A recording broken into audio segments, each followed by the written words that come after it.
All right. Welcome, everyone, to this next session of our overview of First Peter. And we are really going to start to fly through some verses here. But as a quick reminder of where we have come so far, we have a letter written by the Apostle Peter to the churches in Asia Minor that we don't know exactly what sort of difficulties they're facing, but they seem to be facing some sort of persecution or hostility and suffering in the context in which they're living. And so Peter is writing to them to encourage them with the truth of what Jesus has done for them, to remind them of what he has done in his death and resurrection, and to remind them also of the promises that he has when he returns one day. And last week, Pastor Peter was looking at some of the identity that comes with those promises. These people have now become the new temple where God is meeting with his people. And they are the new kingdom that God is establishing for all of eternity. One of my favorite passages in all the Bible is 1 Peter 2:9, where he describes us as a chosen race, a holy nation, a royal priesthood, a people for his own possession. And at the same time, Peter recognizes that this identity can be confusing when they go and look at the circumstances in which they're living.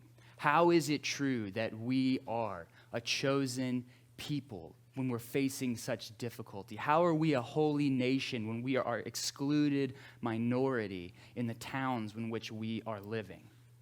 And so what we're going to see in this next section, this week and next week, we're going to go from 1 Peter 2:11 all the way to 1 Peter 4:19. So I'm going to have to move quick. But what we're going to see in here is that Peter is helping them to understand how they are both chosen and exiles. And he's going to begin to retell their story, to redefine some terms so that they can help begin to understand how both things are true at the same time. Both that Jesus has and is working all things to his ends, and they are facing suffering in this present moment. He's going to put those concepts into their specific context.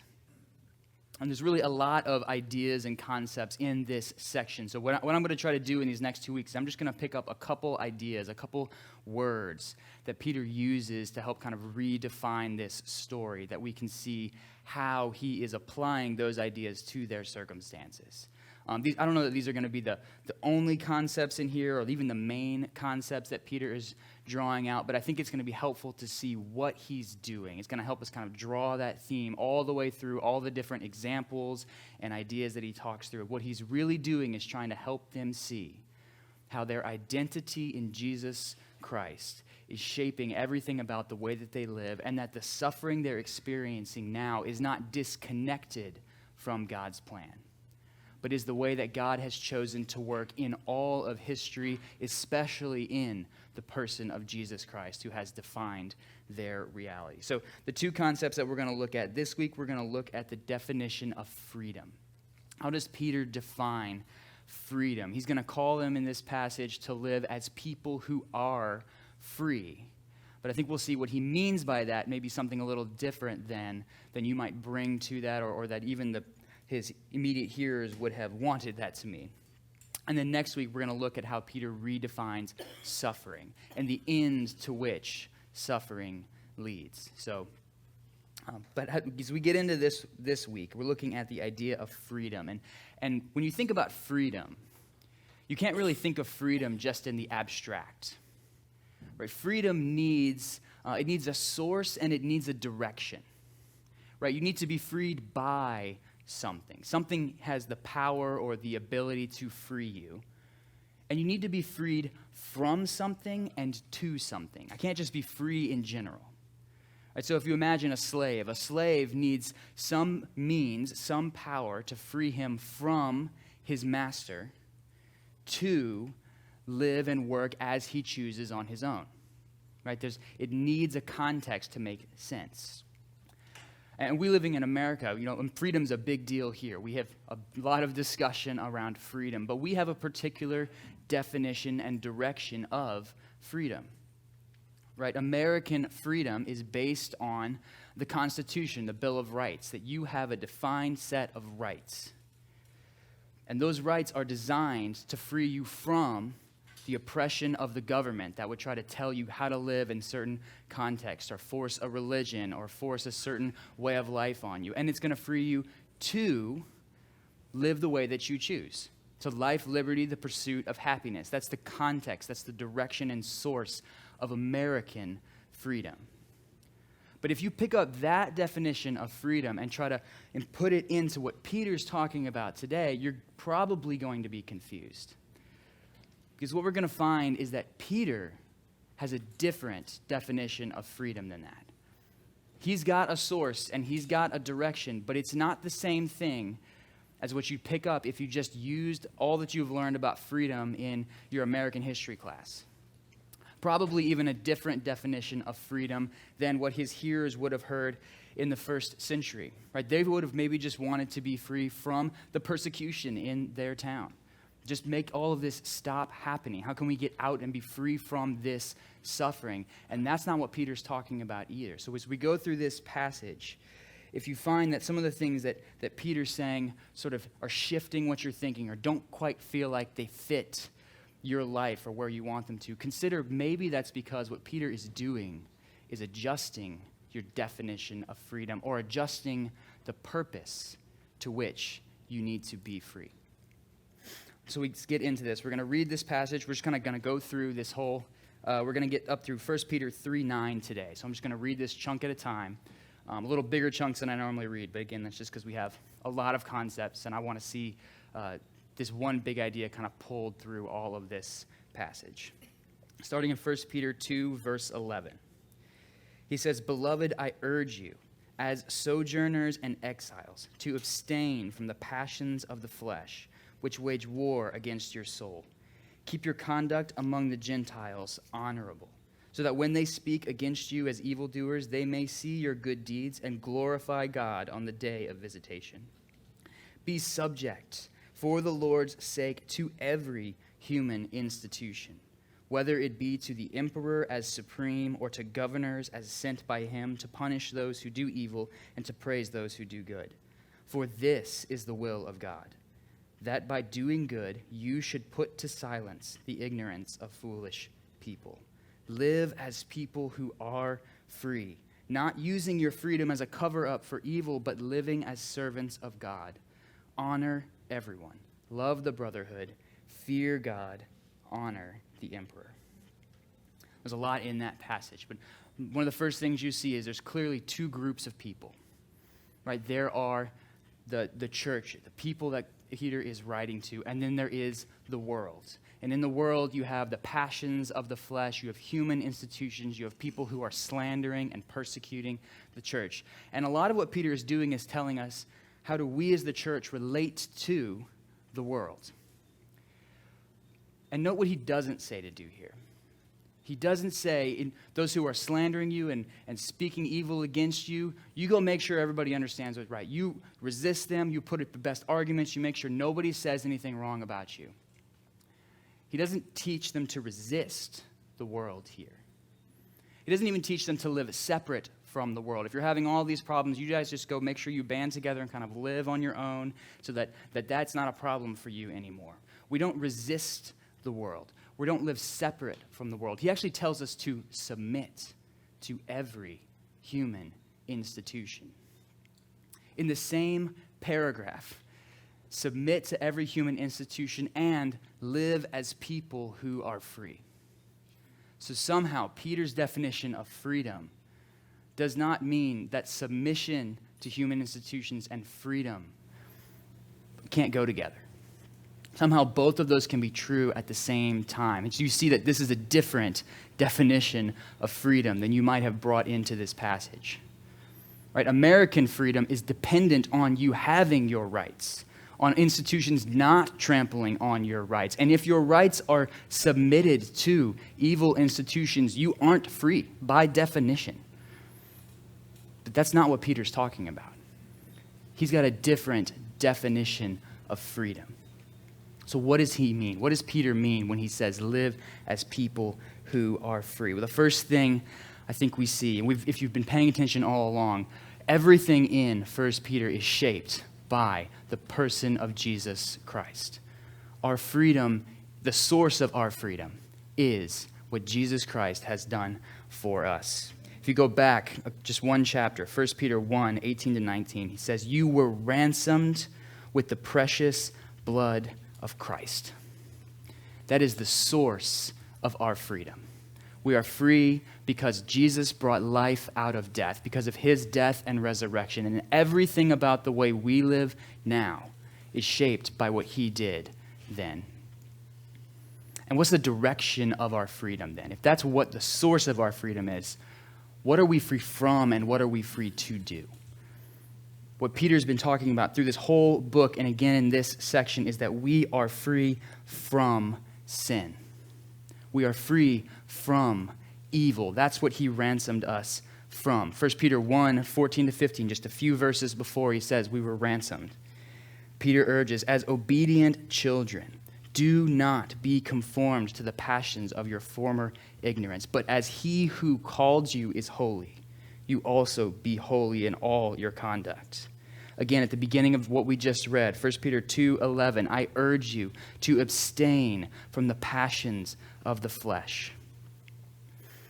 And again, in verse 16, he puts these two next to each other.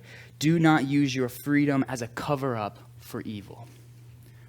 We are free not from the power of suffering, the power of human institutions. We are free from sin, the need to be worldly, the need to act like the world acts. And he puts these in contrast. Don't use your freedom as a cover-up for evil. What does that mean? What does it look like if we use freedom as a cover-up for evil? We'll go on a little thought experiment with me here. Imagine if you are bringing an American definition of freedom and you are living in this time and you say, what I need now is to stop these institutions, these guild masters or whoever is slandering us or excluding us from trade, the way they're mistreating us. We need to figure out how can we defend our rights and make sure we are able to trade and to live freely and to maybe get this guy replaced or reveal the problems of what he's doing. Right? What are you talking about there? You're talking about freedom. I need to be free from all these problems. But what's driving you? What's motivating you in that moment? How much of your desires and your energy are coming out of a sense of fear? That if they continue to treat us this way, then this is what will happen. You're talking about freedom, but what's really underneath that, what's being covered up, is your fear. Or imagine if you're being just slandered. Someone says something about you or is gossiping about you or posting things about you on the internet and are just not true. They're unkind. They're uncareful. They're not caring for you well in that moment. And you go out and you say, you can't talk about me that way. I shouldn't be subject to this. You shouldn't be treating me this way. It's not fair that you're doing that. Again, you're sort of talking about your freedom. I don't need to deal with all of this mess that you're creating. But how much of your pride is driving that? That you have a reputation that you don't want tarnished. You don't think you should be treated this way. You have a respect for yourself you don't want to see diminished. You're talking about freedom, but what's driving you is pride. Or maybe it's simpler than that. Maybe you're looking around at the world and you're dealing with suffering and you're saying, are we making this too hard on ourselves? You know, I know we're called to live like Christ, but do we really have to be as extreme in all of these cases? Do we really have to abstain from, these sort of parties that are going on? I know we're not supposed to have this festival, but I read this letter from Paul, and, he said that it's just meat, so maybe it's not a big deal if we participate in that. Maybe our lives don't need to look so different than the people around us. Maybe we're free in Christ to live however we want, and he's done all the work, so it's not that big of a deal how we live now. We're free to live as we want. You're talking about freedom, but again, what's driving you? Your lusts, your greed, your desire to just look like everyone else, to live comfortably in your world. You're talking about freedom, but you're using freedom as a cover-up for sin. And that's what Peter is saying is exactly not what we are free from. We're not free from problems or difficulty in the world. We're free from sin. Live free from sin. Don't talk about freedom to cover up sin. Live free from that. That's what's most important here. And what are we free to do? We're going to see this more as we go through the rest of this chapter, but Peter is saying we are free to bear witness to Christ. What is he calling us to live like? Where did he get this idea that what's most important is not that we are not subject to suffering, but that we can even submit to human institutions? And what's most important is to live free from sin. You know who that sounds like? That sounds like what he learned from Jesus. If you go back to Matthew 5, verse 39, Jesus said, "Do not resist the one who is evil. But if anyone slaps you on the right cheek, turn to him the other also." Down in verse 44, "Love your enemies and pray for those who persecute you." Where did Peter get this idea that we should be subject to every human institution? He learned it from Jesus. And not only from what Jesus taught, but from how Jesus lived. When they came to arrest Jesus, Peter pulled out a sword to defend him, and Jesus said, "No, that's not how I've come to live. That's not what I've come to do. I've come to endure that suffering so that you would be free from sin." And he willingly goes to the cross. If he'd wanted, legions of angels would have come and freed him in an instant, but he was free to submit to the cross because he wanted to bring life out of death. And so when we freely submit to human institutions and prioritize living free from sin, we are reflecting Jesus Christ. That's what we are free to do. When Peter says live as people who are free, that's what he means. Live as people who have been set free from sin and are free now to reflect Jesus Christ.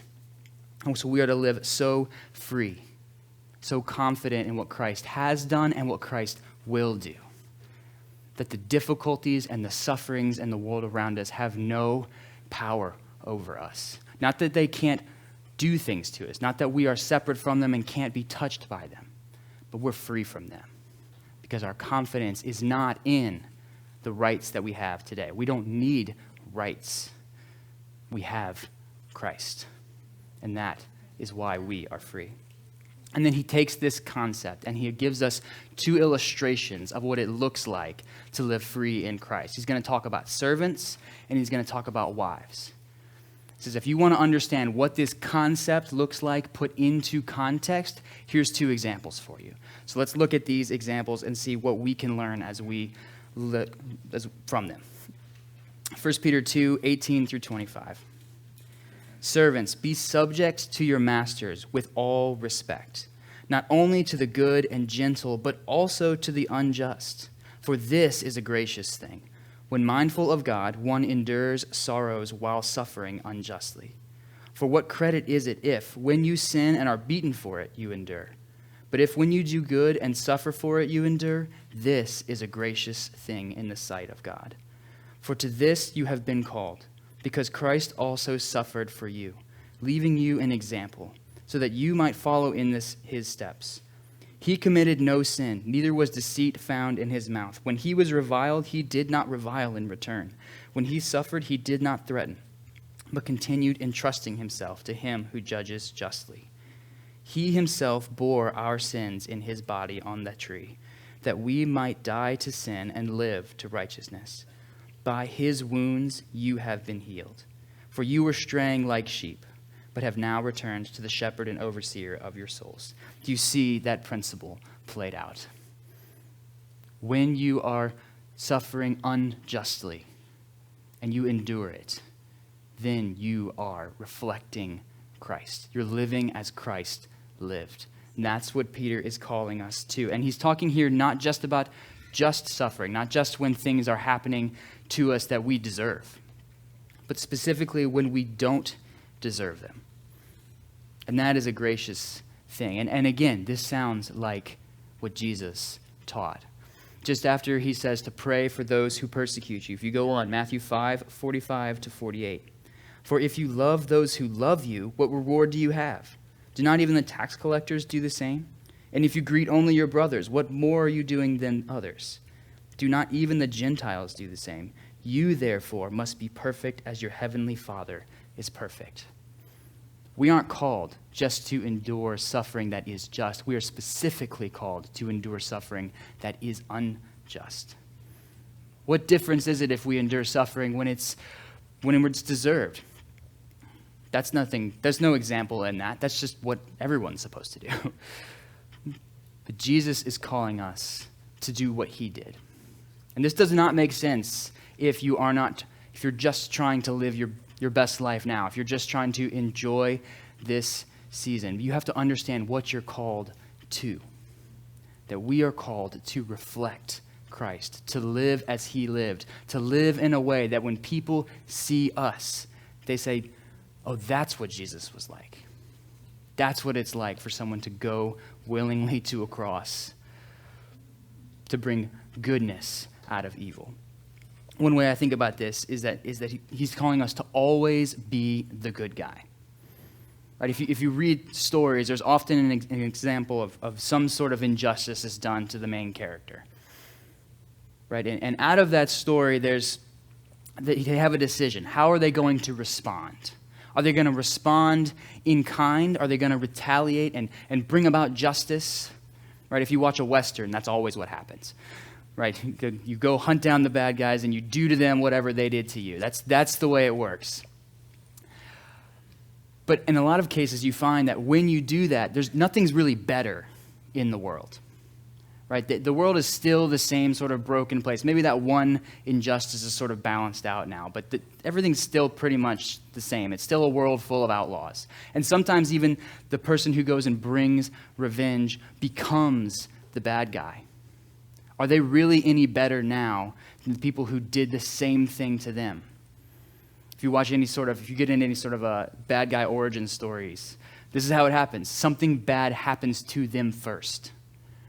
They were mistreated, and the way they responded was to defend themselves and say, no one can ever do that to me again, and then they became the mob boss, or whatever the story is. But there's another option.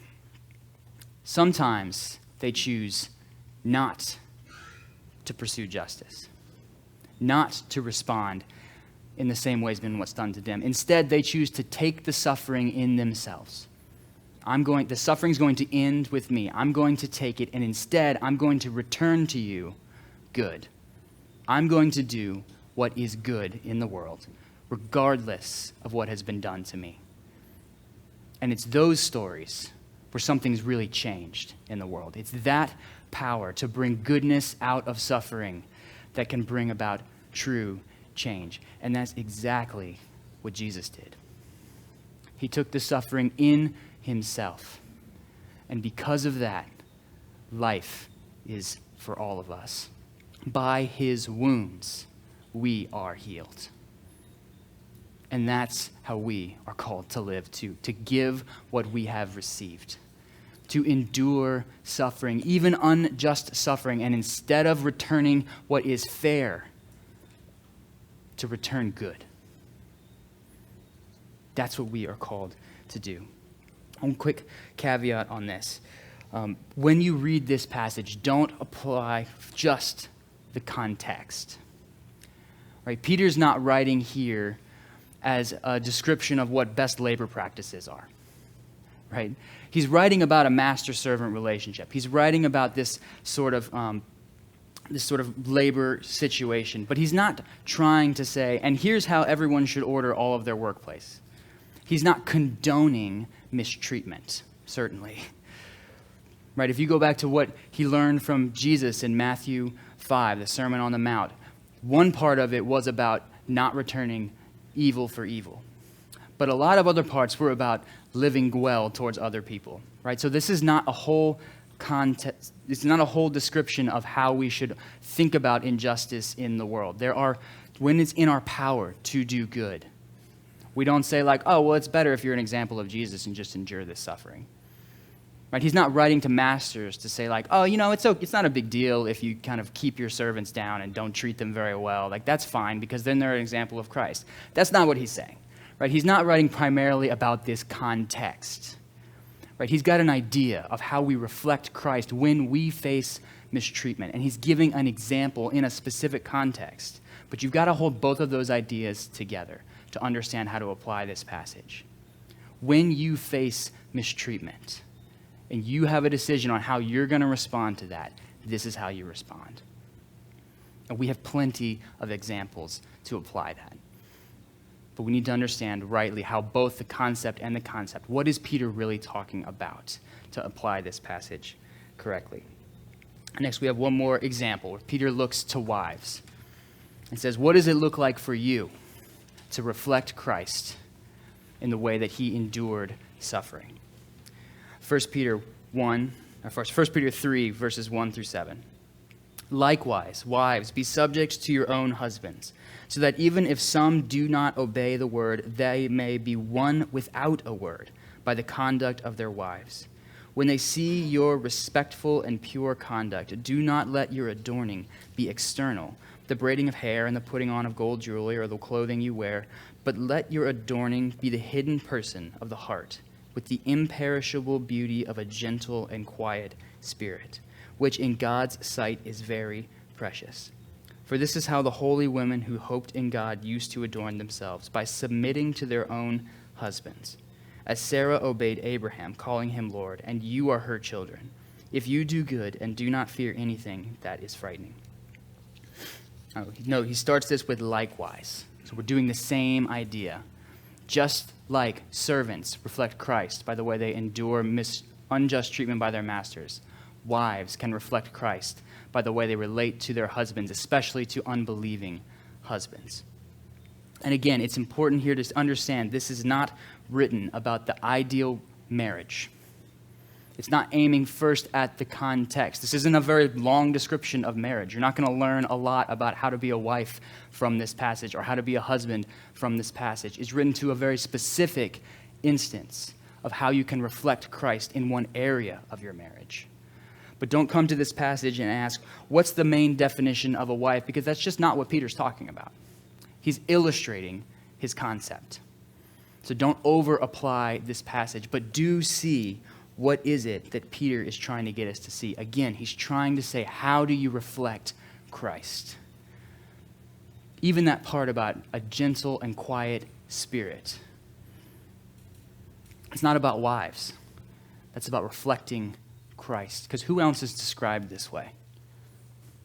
Matthew 11:29, Jesus says, I am gentle and lowly in heart. Who are they reflecting with a gentle and quiet spirit? When you live this way, when you live towards your husbands, not demanding your rights, not insisting they treat you a certain way, but enduring even unjust treatment by your husbands in a way that points to Christ. That's who you look like. And they do this regardless of how their husbands treat them. What do we know about Sarah as a wife? Not a lot. But what do we know about her husband? Sometimes a knucklehead. Right? This is one of my favorite things to pick on. But twice, he passes her off as his sister and lets another man take her home. We don't know exactly what happened in that home, but it probably did not endear her to him. But how does she respond to that? She calls him Lord. She respects him. She treats him well, regardless of how he treated her. She has a gentle and quiet spirit. And when we live this way, we look like what's commended in Sarah, and we reflect Christ. That's the point. That's what we need to be doing here. He's saying this is how, in this context, you can look like Christ. You can win him without a word because you don't have to explain Christ to him. He sees him in you. One quick note here, and then he turns to husbands, and we get one verse as husbands. He says, likewise, husbands, live with your wives in an understanding way, showing honor to the woman as the weaker vessel, since they are heirs with you of the grace of life, so that your prayers may not be hindered. Now, in a sense, that's a continuation of the same idea, right? As wives are supposed to relate to their husbands as a reflection of Christ, so husbands are to relate to their wives as a reflection of Christ. Live with them in an understanding way. Don't overabuse your power. But this, in another sense, this verse sounds a little bit different than the other passages, right? Those, when we're speaking to servants or we're speaking to wives, it's very encouraging, right? This is a reflection of Christ when you don't revile as he did not revile in return. When you look like him with a gentle and quiet spirit, this is beautiful in God's sight. Husbands, live with your wives in a gentle way, or else God won't hear your prayers. You hear that's different? It's a little bit of a warning, isn't it? And what is he doing there? I think what he might be doing here is saying, husbands, don't misunderstand what I just said to your wives. I told them to submit to you. I'm not telling you to tell them to submit to you. I'm telling you to relate to them with understanding. Love them as Christ loved the church, as Peter or Paul would say.